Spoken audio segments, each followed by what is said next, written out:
इस दुनिया के 13वीं और 14वीं सदी का सबसे बड़ा एम्पायर यानी कि साम्राज्य मंगोल्स का था, जो कि मंगोलिया से ओरिजिनेट हुआ था। यह साम्राज्य ईस्ट से लेकर वेस्ट तक कब्जा कर चुका था। अब इस इतने बड़े साम्राज्य का राजा चंगेज खान था। चंगेज खान का एक सबसे बड़ा वफादार कमांडर था जिसका नाम जेबई था। जेबई दुश्मनी कबीले का सिपाही था, लेकिन चंगेज खान के कहने पर वो मंगोल्स में शामिल हो गया। सब्सक्राइब करें द फैक्चुअल वर्ल्ड को इन्फॉर्मेटिव वीडियो सबसे पहले देखने के लिए। अब इस जेबई का रिश्तेदार था बैजू, जो कि बेसुत कबीले से ताल्लुक़ रखता था।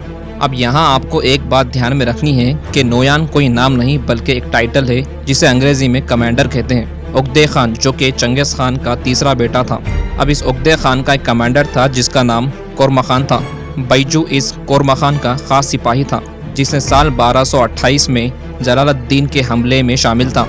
साल 1241 में कोरमाखान की तबीयत खराब होने के कारण बैजू ने कोरमाखान के सिपाही अपने साथ लेकर उकदे खान के पास पहुंचा। उकदे खान ने बैजू को ट्यूमेन कमांडर बनाया। ट्यूमेन का मतलब है 1000 सिपाही का कमांडर। अब यहाँ से बैजू नोयान का नाम सुनने में आने लगा।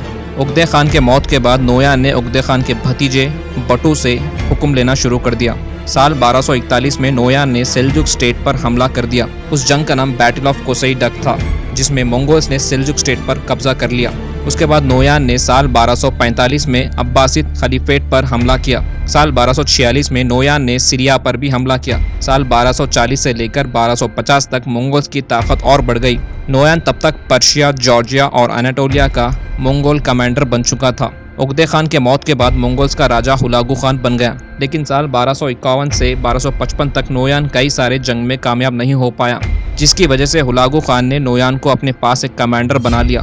लेकिन साल 1256 से लेकर 1259 तक नोयान कई सारे जंग में शामिल था, जैसे कि सेल्जुक स्टेट, बगदाद और सीरिया के हमले में शामिल था। उसके बाद अचानक साल 1260 से नोयान गायब होने लगा, जिसकी वजह आज तक पता नहीं चली। लेकिन एक हिस्टोरियन था जिसका नाम राशिद अद-दीन था, जिसने बताया कि बैजू नोयान को हुलागु खान ने साल 1260 में मरवा दिया था। वजह यह थी कि गोल्डन हॉर्स, जो कि एक स्टेट है, उसकी आर्मी पर्शिया से रशिया जा रही थी और नोयान उस आर्मी को रोकने में नाकाम रहा। उसके बाद नोयान के 1000 सैनिक की जिम्मेदारी कोरमाखान के बेटे को दे दी गई।